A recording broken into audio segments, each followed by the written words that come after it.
할렐루야. 오늘 또 하나님의 은혜와 평강이 여러분 가운데 함께 하기를 축복합니다. 오늘 또 묵상의 말씀을 통해서 나에게 주시는 하나님의 음성을 듣는 은혜로운 시간이 되기를 축복합니다. 이 시간 하나님께서 우리에게 허락해 주신 말씀은 요한복음 12장 1절에서 11절 말씀입니다. 6월절 엿새 전에 예수께서 베다니에 가셨다. 그곳은 예수께서 죽은 사람 가운데에 살리신 나사로가 사는 곳이다. 거기서 예수를 위하여 잔치를 베풀었는데 마르다는 시중을 들고 있었고 나사로는 식탁에서 예수와 함께 음식을 먹고 있는 사람 가운데에 끼어 있었다. 그때에 마리아가 매우 값진 순 나드 향유 한 근을 가져다가 예수의 발에 붓고 자기 머리털로 그 발을 닦았다. 온 집안에 향유 냄새가 가득 찼다. 예수의 제자 가운데 하나이며 장차 예수를 넘겨줄 가룟 유다가 말하였다. 이 향유를 300데나리온에 팔아서 가난한 사람에게 주지 않고 왜 이렇게 낭비하는가? 그가 이렇게 말한 것은 가난한 사람을 생각해서가 아니다. 그는 도둑이어서 돈자루를 맡아 가지고 있으면서 거기에 든 것을 훔쳐내곤 하였기 때문이다. 예수께서 말씀하셨다. 그대로 두어라. 그는 나의 장사 날에 쓰려고 간직한 것을 쓴 것이다. 가난한 사람은 언제나 너희와 함께 있지만 나는 언제나 너희와 함께 있는 것이 아니다. 유대 사람들이 예수가 거기 계시다는 것을 알고 크게 떼를 지어 몰려왔다. 그들은 예수를 보려는 것만이 아니라 그가 죽은 사람들 가운데 다시 살리신 나사로를 보려는 것이었다. 그래서 대제사장들은 나사로도 죽이려고 모의하였다. 그것은 나사로 때문에 많은 유대 사람이 떨어져 나가서 예수를 믿었기 때문이다. 아멘. 이 당시에 종교 리더자들이 예수님을 죽이려 하니까 예수님께서 에브라임 산지 지역으로 잠시 피하십니다. 그게 몇 개월이 흘렀다고 말씀을 드렸죠. 후에 예수님께서 베다니로 다시 가십니다. 그때가 6월절 엿새 전이라고 말씀하는데요. 이제 예수님의 마지막 6월절, 이제 죽음으로 가는 이 행진이 본격적으로 시작이 되는 겁니다.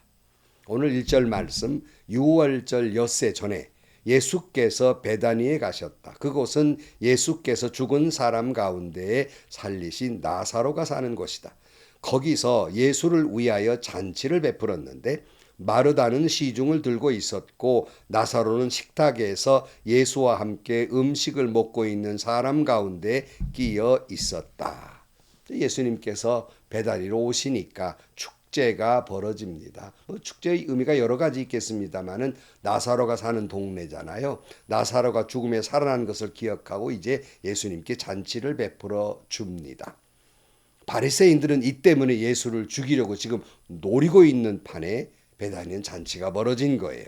이때에 마르다는 시중을 들었고 나사로도 그 잔치에 끼어 있었다고 말씀합니다. 이런 잔치가 벌어진 상황 속에서 갑자기 깜짝 놀랄 일이 벌어집니다. 여러분 잘 아는 향유를 본 여인의 이야기예요. 마리아의 이야기입니다. 3절입니다. 그때에 마리아가 매우 값진 순 나드 향유 한 근을 가져다가 예수의 발에 붓고 자기 머리털로 그 발을 닦았다. 온 집안에 향유 냄새가 가득하였다. 마리아가 나드 향유 한 근을 가져다가 발에 붓고 자기의 머리를 풀어서 그 머리털로 예수님의 발을 닦았다 그랬어요. 사실 이 향유를 바친 그 여인의 이야기는 사복음서에 마태, 마가, 누가, 요한에 다 들어 있습니다. 그만큼 이 여인의 이야기는 그만큼 사람들에게 기억하게 되는 그런 말씀이기도 합니다. 근데 우리를 좀 혼동시키는 것은 근데 그 내용이 조금씩 달라요. 예수님께 향유를 부었다는 사실은 맞는데 그 모든 것들이 다른 모양으로 기록되어 있습니다. 예컨대 마태복음, 마가복음에는 베다니 나병 환자 시몬의 집에 식사하실 때 일어난 사건으로 기록하고 있고 또 하나 두 번째는 누가는 갈릴리 시몬의 집에서 일어난 사건인데 바리새인 시몬의 집에서 일어났다고 누가가 기록하고 있으며 요한복음에서는 베다니에서 일어난 건 말하고 누구 집인지는 알 수가 없습니다. 그게 전부 다른 거예요. 또 그리고 여기 마리아는 또 어떤 마리아인가? 일반적으로 생각할 때 누구로 생각하십니까? 목사님들도 성도들 대충 장녀였을 것이다 이렇게 생각하시잖아요. 그 이유는 누가복음 7장 37절 말씀에 죄를 지은 한 여자가 향유를 부었다. 이때 죄는 몸 파는 여인의 가능성이 높아요. 미루어 짐작하는 것이죠. 그러나 그에게는 몸 파는 여인이라고 기록되어 있지 않습니다. 짐작하고 있는 것이죠. 또 요한복음을 보면 사람들은 이게 막달라 마리아일 가능성이 높다. 이렇게 생각합니다.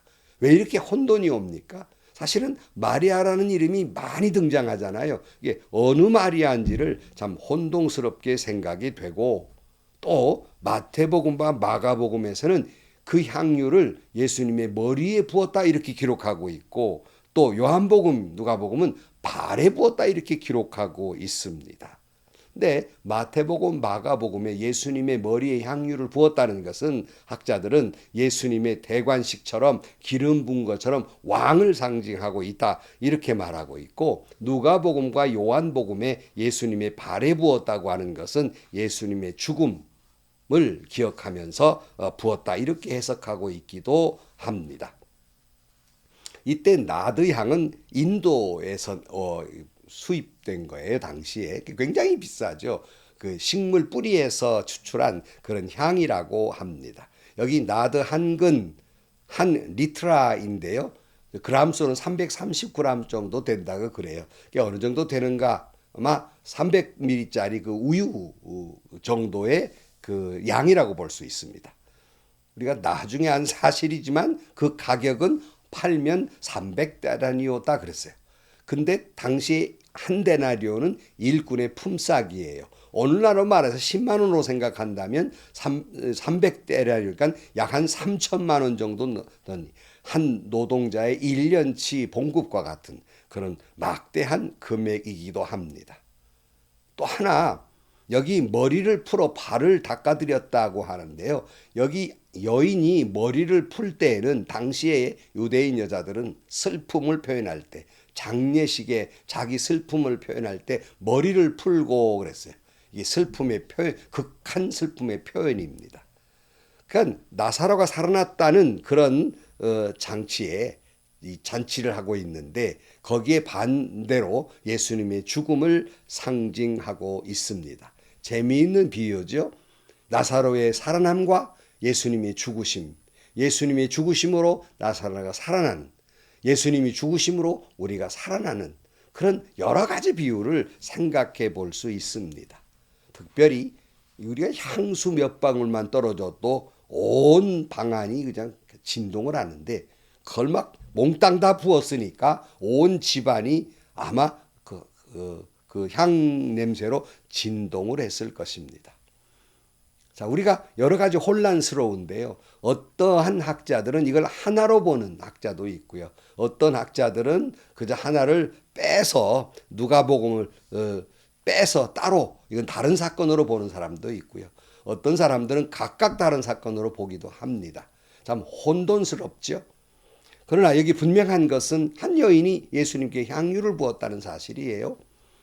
이 제자 가운데 한 사람이 핀잔을 줍니다. 오늘 4절입니다. 예수의 제자 가운데 하나이며 장차 예수를 넘겨줄 가롯 유다가 말하였다. 이 향유를 300데나리온에 팔아서 가난한 사람들에게 주지 않고 왜 이렇게 낭비하는가 그랬어요.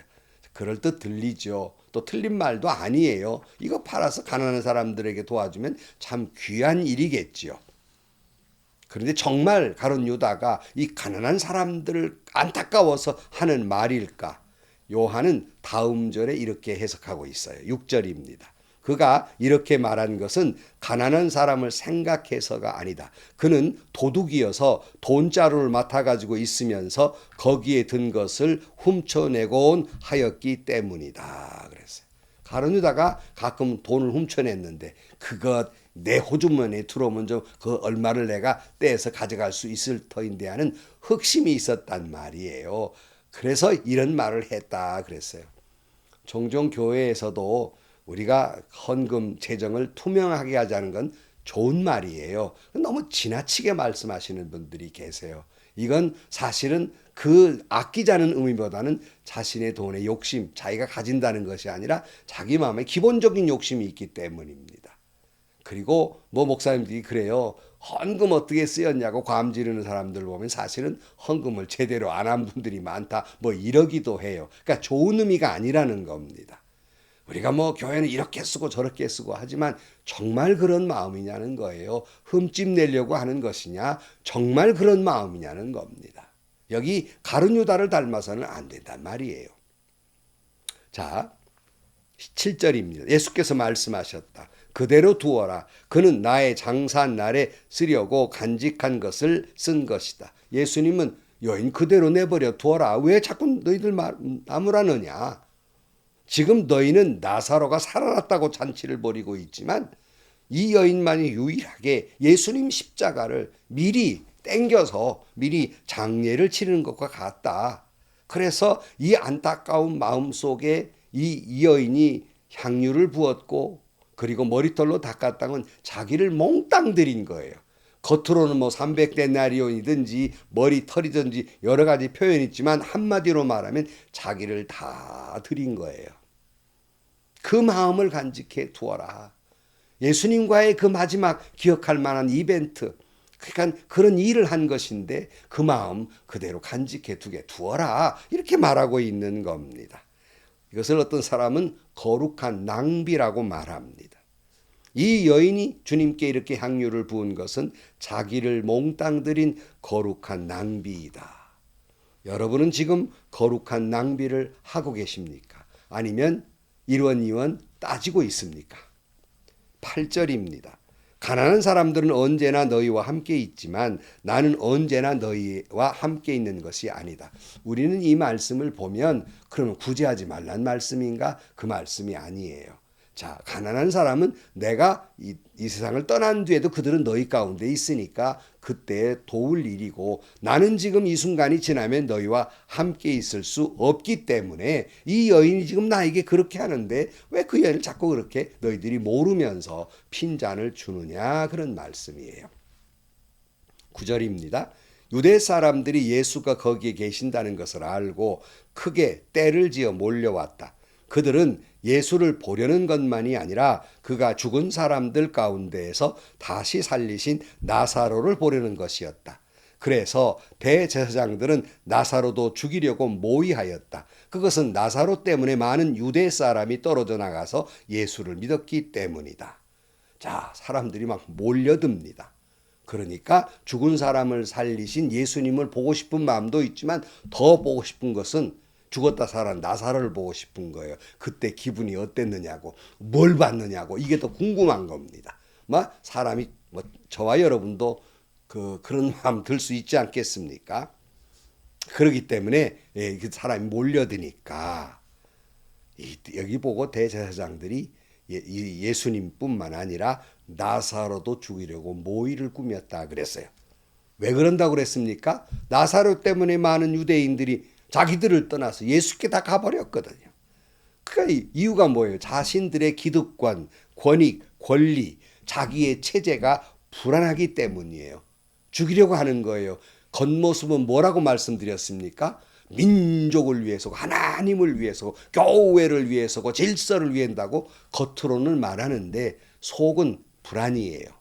자기 인기가 지금 사라질까 봐, 자기 기득권을 잃을까 봐 그렇게 큰 소리를 친 겁니다. 죽이려고 모의하는 거예요. 그것도 하나님의 이름으로 말이에요. 그것도 율법을 들어서 말입니다. 얼마나 넌센스예요. 예수님은 지금 십자가의 죽음의 행진을 하려고 하시는데 나사로가 살았다고 잔치를 벌이는 사람들이 없는가 하면 가룟유다는 돈 타령이라 하고 있고 어떤 사람은 구경꾼으로 있고 대제사장이나 당시에 그 리더들은 살인 모의를 하고 있고 이 지경입니다. 유일하게 이 여인만이 예수님을 기억하고 예수님의 죽음을 기억하고 미리 예수님의 죽음 장사를 지내고 있는 그런 모습입니다. 사랑하는 성도 여러분, 우리를 되돌아보십시다. 우리 교회 안의 십자가를 보면서 혹시 그 십자가를 보면서도 자기 종교 유희, 종교적인 파티나 즐기고 있는 것은 아닙니까? 아니면 가룟 유다처럼 예산이 어떻고 저떻고 돈 타령을 하면서 자기의 권익과 기득권을 계산하고 있지는 않습니까? 자기의 그 기득권을 빼앗기지 않기 위해서 예수님을 팔고 하나님을 팔고 질서를 팔아서 다른 사람을 몰아내고 폄하하고 정죄하고 있는 것은 아닙니까? 향유를 부은 여인처럼 예수 십자가를 바라보며 내 자신을 다 드리는 헌신함으로 말미암아 이 여인의 향기가 그 온 집안에 가득했을 뿐만 아니라 이 말씀을 듣는 모든 사람들에게 향기가 가득했고 오늘 또 오고 오는 세대들에게 이 거룩한 향기가 풍기는 것처럼 저나 여러분이나 주님 앞에 아름다운 헌신, 내 모든 것을 드리는 거룩한 낭비, 희생의 향기가 당대뿐만 아니라 오고 오는 세대들에게 퍼져나가게 되기를 주의 이름으로 축복합니다. 마태복음 26장 13절 말씀에 이렇게 말씀하셨습니다. 내가 진정으로 너에게 말한다. 온 세상 어디서든지 이 복음이 전파되는 곳에서는 이 여자가 한 일도 전해져서 그를 기억하게 될 것이다. 아멘. 하나님 아버지, 우리는 누리고 가짐으로 말미암아 사람들에게 인정받은 어리석은 저희들입니다. 주님의 십자가를 바라보면서도 여전히 기득권이나 급급하고 여전히 자기의 이익에 급급하며 자기 영광을 구하는 어리석은 저희들을 용서해 주시고 이 여인이 자기를 다 드림으로 주님의 십자가를 기억하는 헌신하는 그 모습 우리도 담게 하시고 우리의 헌신된 그 믿음이 당대뿐만 아니라 오고 오는 내 자자손손에게도 들려지게 되는 풍기게 되는 저희들이 되게 하여 주옵소서. 예수님의 이름으로 기도하옵나이다. 아멘. 우리는 이 여인의 사건 속에서 한 교회의 여러 가지 군상을 보게 돼요. 어떤 사람은 그저 자기의 기득권 지키기 위해서 혈안이 돼 있고 어떤 사람은 십자가 밑에서 그냥 종교적인 놀이를 하고 있는 겁니다. 또 어떤 사람은 구경꾼으로 있어요. 그러나 어떤 사람은 진실로 교회 안에 자기가 제물되고 헌신함으로 말미암아서 주님께 기억되는 사람이 있습니다. 여러분은 어떤 삶을 살고 있습니까? 거룩한 낭비, 이 여인처럼 그렇게 주님 앞에 희생의 헌신을 드림으로 말미암아 당대에도 그런 목사님, 그런 장로님, 그런 권사님이 있어서 우리 교회가 두고두고 기억하고 오고 오는 세대도 그렇게 됐으면 좋겠다 라고 칭찬받는, 기억되는 그런 여러분들이 되시기를 축복합니다. 행복하시고요. 좋은 일이 가득한 하루가 되시기를 주님의 이름으로 간절히 축원합니다.